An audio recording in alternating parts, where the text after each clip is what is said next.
We're basically stripping all the nutrients out of the earth. We're spilling all this toxic waste into our home environments and into the external environments.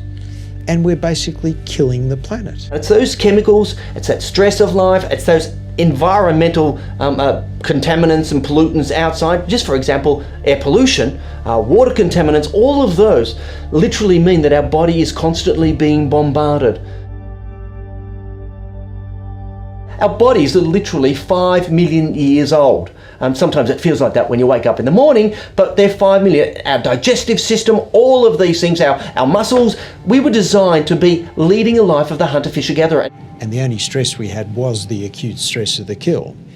And there were no synthetic chemicals. Fast forward 5 million years and here we are, living inside in a contaminated environment. The immune system today is having to deal with tens of thousands of completely alien chemicals to the biological experience of the human organism. And what that means over a period of time is that we can become immune deficient, especially if we have the two-edged sword of the diet, or a poor diet, lack of hydration, lack of exercise, and stress cutting in at the same time. I would suggest that up to 95% of the chronic illnesses that we're suffering from ADHD to Alzheimer's, heart attack, to stroke and cancer, to arthritis and all those other diseases are linked with our diet and lifestyle of the 21st century. I think it's important to recognise the fact that 1 in every 2 men get cancer in their lifetimes and 1 in every 3 women get cancer in their lifetimes, and that we are facing a major and unparalleled cancer epidemic.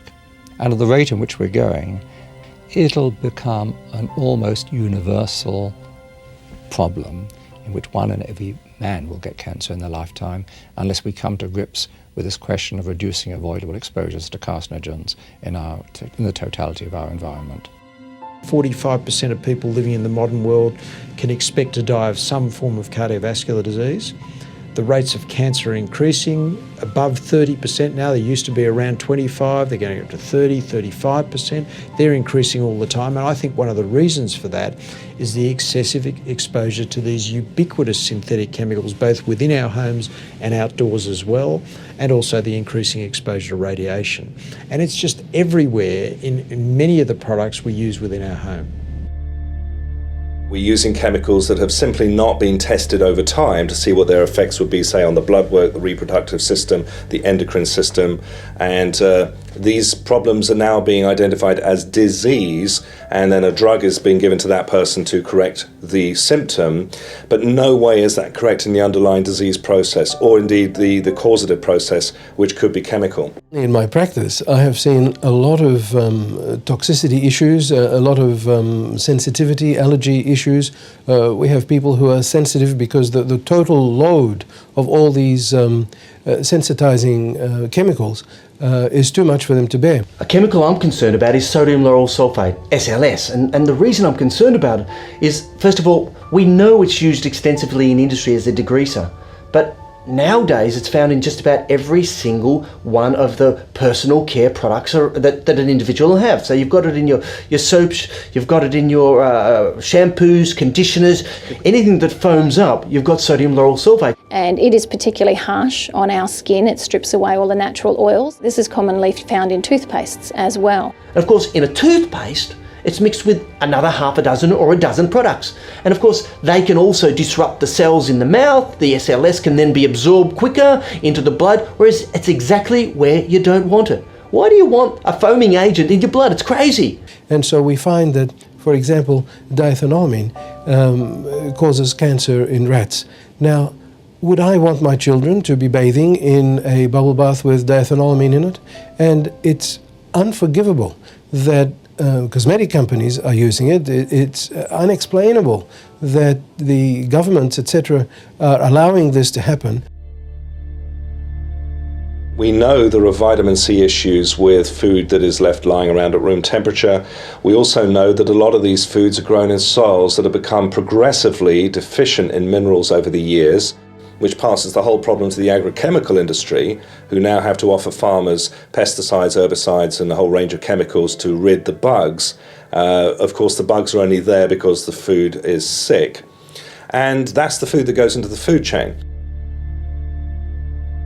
We definitely need to look at putting in additional nutrients into our system. So supplements in the form of herbal and nutritional, mineral, etc. are a very easy way to top our system up, keep our immune system on track for our life. In a natural world, we have that amount of free radicals, and our natural diet that we have from eating good fresh food, we create that amount of antioxidants, so we balance the free radicals versus the antioxidants. And the people living in a very natural environment don't get the heart disease and the cancer. In our world, where we get that amount of free radicals, only that amount of antioxidants, there's that huge shortfall, and that's why I believe we really need to markedly increase the dose of antioxidants we get from all sources, not just from food. But what's the problem in our modern medical system? We have the ambulance parked at the bottom of the cliff waiting for people to fall off. So instead of fixing the rails at the top of the cliff, what do we do in medicine? We build faster ambulances. We wait for someone to have their heart attack or their bowel cancer operation, and then we give them treatment. That's craziness. What we need to do is to focus on disease prevention and cancer prevention. The wake-up call is we are not a healthy society, we're a sick society, we're getting sicker and sicker and sicker every day because of the reckless policies of global petrochemical industries whose interests are so great and whose influence with governments and regulatory agencies are so great that the information of the risks of their products is not being communicated to the public, hasn't been communicated to the public, and will not be. Realise that what happens in the environment is every single person's responsibility, every single person's problem. So I believe life is about making a decision. It's not making the big decision that you're going to change the planet. It's not making the big decision you're going to change yourself and be healthy. It's making 30, 40, 50 small decisions every day. Decisions like, no, I won't use the elevator or the lift or the escalator, I'll walk up the stairs. No, I won't eat that biscuit, I'll have a piece of fruit, or I'll have a handful of natural nuts or something like that. I won't yell at that idiot in the traffic who just cut in front of me. It's about making all those small decisions. No, I will use a more natural product than using some synthetic deodorant. I'll use a natural toothpaste than a synthetic toothpaste.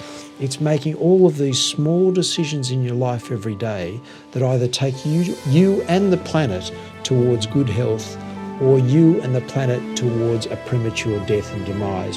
And we not only have a responsibility for ourselves, but a responsibility for our children and our children's children to keep all of us and to keep the planet very healthy.